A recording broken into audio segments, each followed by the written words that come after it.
This is our digestive system chart, and we're going to begin up in the head and neck region and look at some of our major vessels. I see the arch of the aorta here with the brachiocephalic artery, our right common carotid artery, and our right subclavian artery. That common carotid artery continues up into the neck. We can see the left version as well, but it's coming directly from the aorta. Here we see the split of the common carotid artery. We see internal carotid artery without any branches, and number 20, my external carotid artery with lots of branches coming off of it. Those branches off the external carotid artery are as follows.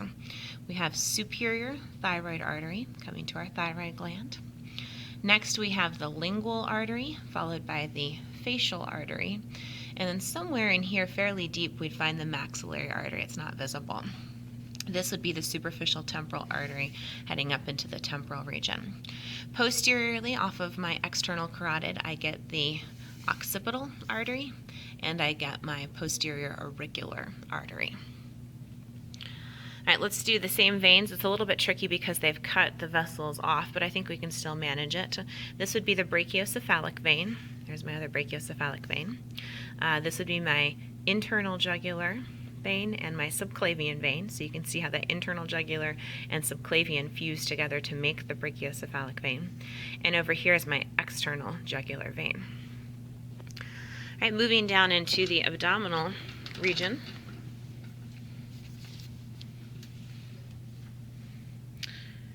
They have moved a bunch of stuff out of the way. They've lifted the liver up, moved the stomach over so that we can see some of our vessels here.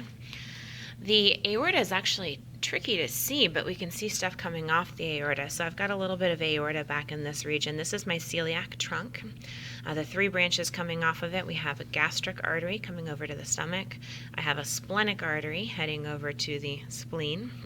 And then I have my common hepatic artery heading over here towards the liver. I see the superior mesenteric artery here, and then I can't see the inferior mesenteric artery because all of my intestines are in the way. Veins in this area. The splenic vein runs next to the splenic artery. My gastric vein runs next to my gastric artery. My superior mesenteric vein runs next to my superior mesenteric artery. Now this big vein here is the hepatic portal vein, and it's taking all of that dirty blood, or potentially dirty blood, coming from the intestines and other digestive structures, and it's putting it into the liver for filtration before we return that blood nice and clean to the inferior vena cava. Another great view of that hepatic portal system is right up here. We see our liver, we see our gallbladder, we see the pancreas, a little bit of the small intestine, the duodenum.